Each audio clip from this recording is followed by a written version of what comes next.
வணக்கம் கேளீர். எல்லாரும் எப்படி இருக்கீங்க? அகெயின் இந்த ஒரு வாரம் கேப் ஆயிடுச்சு. இது வந்து லாஸ்ட் சண்டே எடுத்த vlog தான்.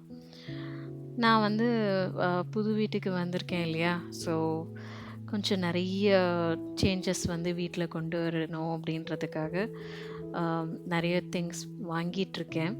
அவசியமானது தான் வாங்குறேன். அனாவசியமானது எதுவும் வாங்கல. இப்போ வந்து நான் டிமார்ட் போயிட்டு வந்தேன். அங்க நான் பர்ச்சேஸ் பண்ண திங்ஸ் தான் நீங்க பார்த்துட்ருக்கீங்க. எனக்கு வந்து கால் வலி ரொம்ப அதிகமா இருக்கு. அதனால வந்து நான் இந்த ஆன்டி ஸ்லிப் மேட் வந்து நான் வாங்கியிருக்கேன் for the very first time. நான் எப்போவுமே வந்து மேட் ஒரு 50, 60 ரூபாய்க்கு தாண்டி வாங்கினதில்ல. இந்த டைம் ரூ. 120 போட்டு வாங்கியிருக்கேன். என்ன ரீசன்னா, ஆ நம்ம காலுக்கு கீழ இருக்கிற மேட் வந்து ஒழுங்கா இல்ல அப்படின்னு சொன்னா, நம்ம அன்ஈவனா இருக்கிற சர்ஃபேஸ்ல நின்னோம் அப்படின்னா, நம்மளுக்கு கால் வலி சீக்கிரம் எடுத்துக்குது. அதுக்காக தான் வந்துட்டு இத நான் ப்ரிஃபர் பண்ணியிருக்கேன். பட் இந்த 1 வீக்கா நான் இத யூஸ் பண்ணிட்டதுல எனக்கு கால் வலி கொஞ்சம் குறைஞ்சிருக்குன்னு தான் சொல்லணும்.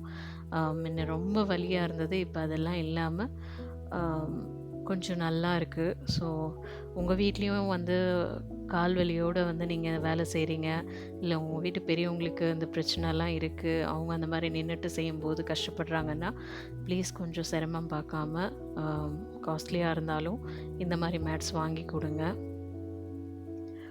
அதுக்கப்புறம் மாப்பிள்ளை சம்பா, அதுக்கப்புறம் கருப்பு கவுனி அரிசி இந்த மாதம் வந்து நான் வாங்கிட்டு வந்திருக்கேன். நான் எப்போவும் இட்லி கரைக்கும்போது இது 2த்துல ஏதாவது ஒரு அரிசி வந்து 1 டம்ளர் சேர்த்து அரைச்சிக்கிறது வழக்கம். ஏன்னா என் பையன் இன்னும் சரியா சாப்பிட ஆரம்பிக்கல. அவர் வந்து கொஞ்சம் ரெஸ்ட்ரிக்டடா தான் இருக்காரு ஃபுட் விஷயத்துல. அதனால அவருக்கு வந்து அட்லீஸ்ட் அவர் சாப்பிட்றது இட்லி, தோசை தான். அது கொஞ்சம் பெட்டரா அவருக்கு குடுக்கலாம் அப்படின்னு சொல்லிட்டு தான் இந்த மாதிரியெல்லாம் பண்றோம். பை காட்ஸ் கிரேஸ் அவரு அந்த கலர் டிஃப்ரென்ஸ் வந்தாலுமே அந்த இட்லி, தோசை சாப்பிட்டுக்கிறாரு. அதனால வந்து இப்போதைக்கு இதில தான் வந்து அவருக்கு நான் ஸ்ட்ரென்த் குடுக்க வேண்டியதா இருக்கு. இதுதான் வந்து நான் இந்த மந்த்து என்னோட க்ராசரிஸ்க்கு வந்து நான் வாங்கியிருக்கேன். டிமார்ட் போனா கண்டிப்பா 2000, 3000த்துக்கு கம்மியா பில் வர்றதில்ல. ஸோ அதுக்கப்புறம் இந்த வீட்ல வந்து நெறைய ஜன்னல் இருக்கு. அதுக்காக வந்து நான் அ புதுசா கர்டைன்ஸ் வாங்கியிருக்கேன். அ என்னோட பட்ஜெட்ல எவ்வளோ அ மினிமம் பட்ஜெட்ல என்ன வருதோ, கொஞ்சம் குவாலிட்டி பார்த்து அதுக்கு தகுந்த மாரி தான் வாங்கியிருக்கேன். நல்லாவே இருக்கு. இந்த குவாலிட்டி இந்த ரேஞ்ச்ல நல்லா இருந்தது. அதுக்கப்புறம் ஒரு ஆர்கனைசர் ஆர்டர் பண்ணியிருந்தேன். என்னன்னா, இந்த வீட்டு கிச்சன்ல வந்து கொஞ்சம் பெருசா இருக்கு. அ பட் ஷெல்ஃப் பார்த்தீங்கன்னா, எனக்கு வந்து கம்மியா இருக்கு. கம்மின்னு சொல்ல முடியாது. எனக்கு வந்து கவுண்டர் டாப்ல வந்து ஷெல்ஃப் எதுவுமே கிடையாது. எல்லாமே வந்து கொஞ்சம் ஆப்போசிட் டைரக்ஷன்ல கீழ இருக்கிற இடத்துலலாம் தான் எனக்கு வந்து இது குடுத்துருக்காங்க. கப்போர்ட்ஸ் குடுத்துருக்காங்க. மேல கவுண்டர் டாப்ல எனக்கு எதுவுமே ஷெல்ஃப் கிடையாது. அதனால நான் இந்த தோசை தவாலாம் வைக்கிறதுக்காக இத நான் வாங்கியிருக்கேன். ஒரு டைமும் நம்ம வந்து கீழ குனிஞ்சு எடுக்க முடியாது. அந்த சாப்பிங் போர்டு இதெல்லாமே வந்து நம்ம கரெக்ட்டா வச்சா தான். ஏன்னா நான் மட்டும் இல்ல, என் ஹஸ்பண்டும் குக் பண்ணுவாரு. அவருக்கும் வந்து நான் ஈஸியா பண்ணி குடுக்கணும் இல்லையா? அதுக்காக தான் இந்த அரேஞ்ச்மெண்ட். ஆ இது த இது இல்லாதனால எனக்கு வந்து ரொம்பவே கஷ்டமா இருந்தது. பட் இப்ப இது வந்த பின்னாடி இந்த 1 வீக் எனக்கு ரொம்ப ஈஸியா இருக்கு. அண்ட் இந்த 1 வீக்ல இது வந்து லாஸ்ட் வீக் ஷூட் பண்ணதுனால நான் இந்த மாரி இருக்கு. பட் நான் இப்ப இதுக்கு அடியில வந்து மேட் போட்டுட்டேன். ஏன்னா வந்து நம்போ அம் தோசை கல்லெல்லாம் யூஸ் பண்ணிட்டு வைக்கும்போது, கீழ எண்ணெய் சிந்துது. அது வந்து அவ்வளவா நல்லா இல்ல. அதனால நான் அதுக்கு கீழ வந்து மேட் வச்சுட்டேன். நெக்ஸ்ட் டைம் நான் அதையும் ஷூட் பண்ணி உங்களுக்காக இதில ஆட் பண்றேன். அன்னைக்கு சண்டே கொஞ்சம் சிம்பிளா பிரேக்ஃபாஸ்ட் இருக்கட்டும் அப்படின்னு சொல்லிட்டு தான் மெக்ரோனி பண்ணேன். எனக்கு வந்து மெக்ரோனி அவ்வளோ இன்ட்ரெஸ்ட் இல்ல தான். பட் நம்மளுக்கு வந்து என்னைக்காவது ஒரு டிஃப்ரெண்ட்டா சாப்பிடணும்னு தோணும் இல்லையா? அப்போ வந்து நான் இந்த மாதிரி ஆப்ஷன்ஸ் ட்ரை பண்றது உண்டு. Instead of a idli, dosa, idli கறி குழம்பு மார்னிங்கில இப்ப என்னோட சின்ன மாமியார் வீட்லலாம் பார்த்தீங்கன்னா, காலையில சண்டே மார்னிங் ஆச்சுன்னா கண்டிப்பா பிரெட் ஆம்லெட் தான் பிரேக்ஃபாஸ்ட்டா இருக்கும். ஏன்னா, அன்னைக்கு எல்லாருமே லேட்டா எந்திரிப்பாங்க. அப்போ யார் எப்போ எந்திரிக்கிறாங்களோ அவங்களுக்கு ஒரு பிரெட் டோஸ்ட் பண்ணிவிட்டு ஆம்லெட் பண்ணி கொடுத்துருவாங்க. ஸோ அதுதான் வந்து அவங்க வீட்ல பழக்கம். நம்மளுக்கு வந்து இப்போது வீட்டில் மேக்ரோனி இருக்குது. அதனால் வந்து நான் இதை ட்ரை பண்ணுறேன். இன்ஃபேக்ட் உப்மா, சேமியா, ரவா உப்மா, சேமியாவுக்கு பதிலாக இது எவ்வளவோ பெட்டர். ஏன்னா வந்து நம்ம வீட்டில் எல்லாருக்குமே வந்து பிடிச்ச ஐட்டம் அப்படின்னா பிடிச்ச ஐட்டம்னு நிறைய இருக்கும். பிடிக்காத ஐட்டம்னு வந்து காமனாக நிறைய பேர் வீட்டில் இருக்கிறது அந்த உப்புமா அதெல்லாம் தான். ஸோ நான் வந்து இன்னைக்கு முட்டை போட்டு தான் வந்து இந்த மக்ரோனி செய்கிறேன். Completely Indian style. நம்மளுக்கு இந்த வெளிநாட்டு ஸ்டைலெல்லாம் வந்துட்டு ஏதோ 1, 2ன்னா அக்செப்ட் பண்ணிக்கலாம். எல்லாமே வந்து நம்மளால விட்டு கொடுக்க முடியாதுல்ல. இந்த வெங்காயம், தக்காளி, இஞ்சி, பூண்டு மசாலாலாம் இல்லாமல் நம்மளுக்கு வந்து டேவே போகாது. டிப்பிக்கல் இந்தியன் மசாலா தான். ஸோ நான் ஃபர்ஸ்ட் வந்து சுடு தண்ணி நல்லா கொதிக்க விட்டு அதில் 1 ஸ்பூன் எண்ணெய், 1 ஸ்பூன் உப்பு போட்டு அந்த மேக்ரோனியை வந்து நான் போட்டு ஆஃப் பண்ணிட்டேன். அந்த சூட்லேயே வந்துட்டு அது நல்லா வெந்துடுச்சு. ஒரு 10 மினிட்ஸ் விட்டேன். அதுலேயே அது நல்லா வெந்துடுச்சு. மீன்வேல் நான் வந்து தக்காளி, இஞ்சி, பூண்டு அரைச்சி எடுத்துக்கிட்டேன்.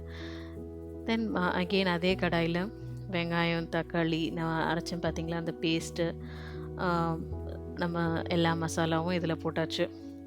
போட்டு லிட்ரலி இது வந்து ஒரு முட்டை குழம்பு தான். முட்டை குழம்புல நம்ம மேக்ரோனி போட்டு கலந்தால் எப்படி இருக்கும், அப்படி தான் இருக்கும். ஆனால் கொஞ்சம் டிஃப்ரெண்ட்டாக சாப்பிட்றதுக்கு நல்லா இருந்துச்சு. நான் இதை ஒரு டைம் செஞ்சு கொடுக்கும்போது என் ஹஸ்பண்டுக்கு ரொம்ப பிடிச்சிருந்தது. அதுலேருந்து வந்து நான் ஏதாவது ஒரு ஆல்டர்னேட் வந்து செய்யணும் அப்படின்னு யோசிச்சேன்னா கண்டிப்பாக இதை வந்து நான் கொண்டு வந்துடுவேன் மெனுவில். நான் இந்த வீக் வந்து நான் கற்றுக்கிட்டது என்ன அப்படின்னு சொன்னால், இந்த வீக்குன்னு இல்லை, ரொம்ப நாளாக வந்துட்டு இதை நான் அப்சர்வ் பண்ணாமல் வச்சுருக்கிற ஒரு விஷயம் என்னென்னா, பிரேக்ஃபாஸ்ட், லஞ்சுக்கு நான் வந்து பிளான் பண்ணுறத விட டின்னருக்கு நான் பிளான் பண்ணுறதே இல்லை. அது வந்து இந்த மாதிரி நான்வெஜ் எடுக்கிற அன்னைக்கு ஓகே, நம்ம ஒரு வேளை செஞ்சுட்டா போதும். மத்தியானம் ஒரு ரைஸ் வச்சுட்டா போதும். குழம்பு எப்படியும் பை டிஃபால்ட் இருக்கும். அதையே வந்து நம்ம ஹோல் டே நம்ம இது பண்ணிக்குவோம். பட் வெஜ்ஜுன்னு வரும்போது எனக்கு அப்படியே கை கால் கட்டி போட்ட மாதிரி இருக்குது. எனக்கு என்ன பண்ணுறதுன்னே தெரியல. நானும் வந்து ஆஃபீஸ் ஒர்க்கு அது இதுன்னு நம்ம பண்ணுறதுனால நைட் வந்து கம்ப்ளீட்டாக எக்ஸாஸ்ட் ஆகிட்டு நிறைய டைம் டின்னர் வெளியே போயிடுற மாதிரி ஆகிடுது. அதெல்லாம் இல்லாமல் இனிமேல் வந்து எல்லாமே பிளான் பண்ணி பக்காவாக பண்ணணும் அப்படின்னு நான் வந்து யோசித்து வச்சுருக்கேன். நீங்கள் உங்கள் வீட்டில் என்னெல்லாம் பண்ணுறீங்க, எப்படியெல்லாம் இந்த மாதிரி ஓவர் கம் பண்ணுறீங்கன்றது தயவு செஞ்சு எனக்கு கமெண்ட்டில் சொல்லுங்கள். அதுக்கப்புறம் அன்றைக்கி வந்து சிம்பிளாக தான், எப்படி மார்னிங் பிரேக்ஃபாஸ்ட் சிம்பிளாக இருந்துச்சோ அதே மாதிரி லன்ச் அண்ட் டின்னரும் சிம்பிள் தான். ரசம் சாதம், ஃபிஷ் ஃப்ரை. இது எங்கள் 2 பேருக்குமே ஒரு கம்ஃபர்ட் ஃபுட்டு. ரொம்ப ஹெவியாகவும் இருக்காது, அதே டைமில் நான்வெஜ் சாப்பிட்ட ஃபீலும் இருக்கும். என் ஹஸ்பண்டுக்கு வந்து மீன் குழம்பு பிடிக்காது, மீன் ஃப்ரைன்னா தான் சாப்பிடுவார். அதனால் வந்து நாங்கள் ஃப்ரைக்கே போயிடுறது. இன்கேஸ் என்றைக்காவது ஆசை வந்து நான் செஞ்சாலும் அவர் ஒரே ஒரு வாய் கூட எடுத்துக்கிறது இல்லை. ஸோ நான் ஃபிஷ்ஷுக்கு ஆஸ் யூஷுவல் எல்லாமே மேரினேட் பண்ணி வச்சுட்டேன்.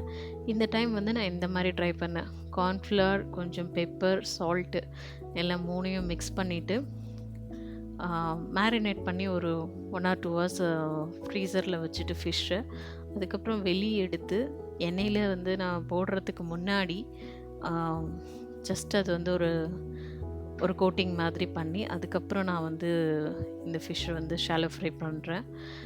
நான் ஃபிஷ் வந்து எப்போவும் ஷாலோ ஃப்ரை தான் பண்ணுறது, டீப் ஃப்ரை பண்ணுறதில்ல. தவா ஃப்ரை பண்ணலாம், பட் அது என்னமோ எனக்கு ரொம்ப டைம் எடுக்கிற மாதிரியும் இருக்குது. சில டைம் மசாலாஸ்லாம் ரொம்ப ராவாக இருக்கிற மாதிரியும் இருக்குது. அதுக்காக தான் வந்து இந்த பேன்லேயே நான் வந்து ஷாலோ ஃப்ரை மாதிரி பண்ணிடுறது. இப்போ இந்த எண்ணெய் விட்டுருக்கேன் இல்லையா, இதுதான் வந்து என்னோட கம்ப்ளீட்டாக நான் எல்லா ஃபிஷ்ஷும் ஃப்ரை பண்ணி எடுக்கிற வரைக்கும் நான் யூஸ் பண்ணுற ஆயில். அதுக்கு மேலே நான் வந்து அதில் ஆயில் சேர்க்கறதில்ல.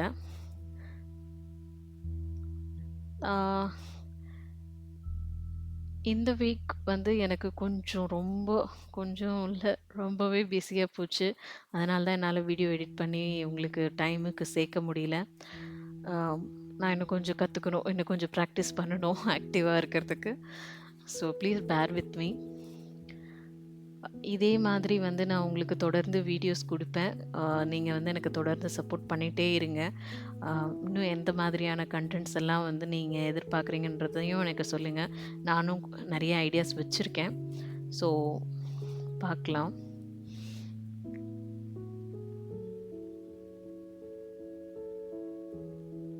இப்ப பார்த்தீங்கன்னா வந்து நீங்க அந்த ஃபிஷ்ல நான் அந்த லாஸ்ட்டா வந்து ஒரு கோட்டிங் குடுத்தேன் இல்லையா? அது வந்து எப்படி அழகா மேல அப்படியே நின்னுருக்கு பாருங்க. இது வந்து உங்களுக்கு ஒரு மாரி கிரிஸ்பினஸ் வந்து குடுக்கும்.